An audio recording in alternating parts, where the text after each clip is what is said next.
The more I watched the trailer, the more I realized that my last breakdown didn't cover nearly enough, so this is kind of a part 2 to my last video.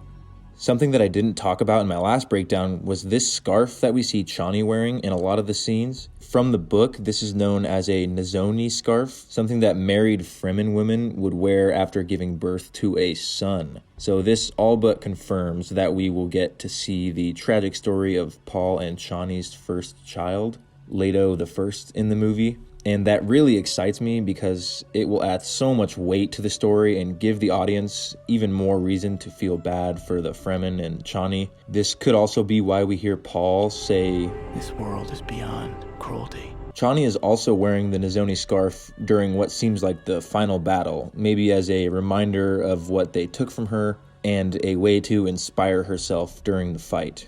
Looking closely at this shot of Chani, we can see that light is being reflected on her in a way that water reflects light. The only scene that I can think of from the second half of the book that will have enough water to reflect light like this is when the Fremen show Paul and Jessica the vast amounts of water that they have been saving for when they're ready to terraform Arrakis. Looking at this shot from another one of Denis' movies, Blade Runner 2049, the water reflections look very similar.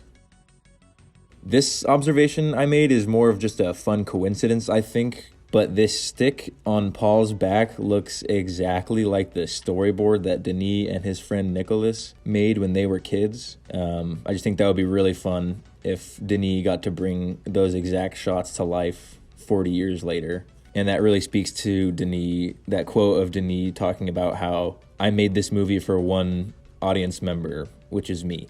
These 2 quick shots we get of Jessica walking through the desert, I think are vision/dream moments. We know from part 1 that heavy orange lighting and slow motion footage normally mean that we're seeing a vision. So a theory I have about these shots is that they are from the Water of Life scene.